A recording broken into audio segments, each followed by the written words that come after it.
Здравейте, вие сте с Aurora Mobility Center. В днешния видеоклип ще ви покажем два от най-лесните начини за поставяне на пациента в седнало положение от легнало, т.е. за вертикализация частично. Това, което трябва да направите е да спазите правилото за 15-20 см отстояние от пациента до ръба на кушетката.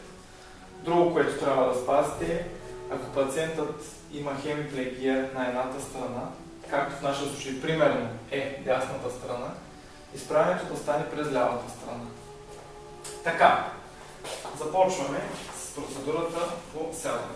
Първото, което трябва да направите е да накарате пациента да сгъне двете колена и да стъпи на кушетката. Ако този крак си предполага, че е плегичен, сгъвате и помагате на пациента. От тук здравата ръка хваща болната или другата ръка и я изтегля в страни.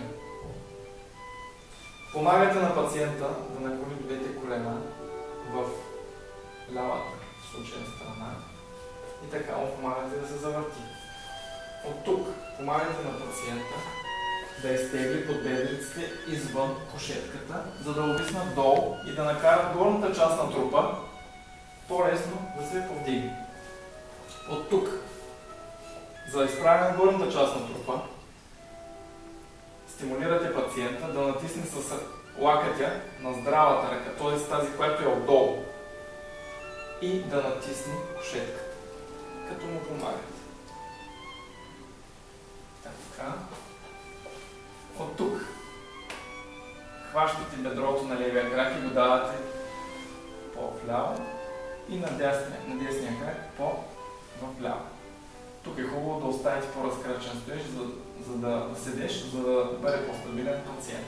Това беше първия начин. Ето го и втория начин за поставяне на пациента в седнало положение от легнало. Отново оставяме леко отстояние от ръба на кушетката и отново се изправяме през здравата страна, както показахме в предния вариант. Тук първото нещо, което трябва да направим, е да пуснем здравия крак отвън, разбира се, с помощта на пациента. За всяко едно нещо, молете пациента да ви асистира. Другото, пускаме и десния крак извън кушетката, така че да излезе извън нея, колкото е възможно повече. Тук лакътя също ще играе асистенция, като натиска за изправянето. От това положение хващате пациента зад гърба и едновременно го карате да се изправи напред и в страни, т.е. диагонално да изправи тялото си. Именно по този начин, като вие му помагате. Оп. Пръста с ръка тук. Хоп. Така. Оп. Така. И тук центрирате единия крак и втория крак. Тази ръка я поставяте опъната тук. И може да се наложи да подпрете гърба и да поставите възглавница зад него, така че пациента да запази седежа.